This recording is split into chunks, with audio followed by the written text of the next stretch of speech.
મારા maintenance portal પર સતત આવતું હતું કે હું પ્રવેશ માટે ઉપલબ્ધ નથી, પણ હું 6 દિવસથી મારા એપાર્ટમેન્ટની બહાર નીકળી જ નહોતી.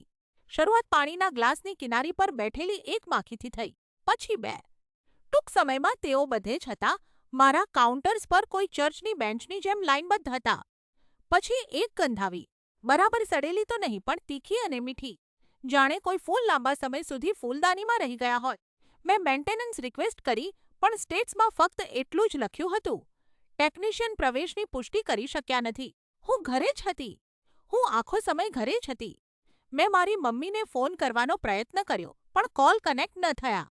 મેં મારા સહકર્મચારીઓને મેસેજ કરવાનો પ્રયત્ન કર્યો, પણ જેવો મેં સેન્ડ બટન દબાવ્યું, મેસેજ ગાયબ થઈ ગયા.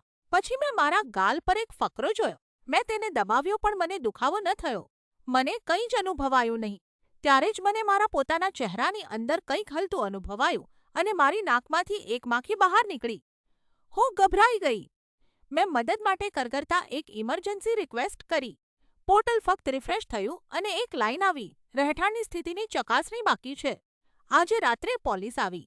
તેઓ મારી બાજુમાંથી પસાર થઈ ગયા. તેમના અવાજો હોલમાં ગુંજતા હતા. તેમણે મારા બેડરૂમનો દરવાજો ખોલ્યો અને માખીઓનો એક મોટો પ્રવાહ લિવિંગ રૂમમાં ઢોળાયો. બેડની બાજુમાં ફ્લોર પર એક આકૃતિ હતી. હું ઘણા સમયથી તેને જોઈ રહી છું. ઓફિસરોમાંથી એકે ફ્લોર તરફ જોયું અને પૂછ્યું, તે અહીં કેટલા સમયથી છે? મેં ચીખેલી પ્રયત્ન કર્યો કે હું બરાબર તેની સામે જ ઊભી છું.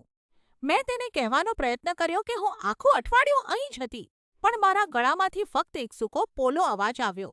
મને ખબર નથી કે કોઈ મારી સામે કેમ નથી જોતું, કોઈ મારી સાથે વાત કેમ નથી કરતું.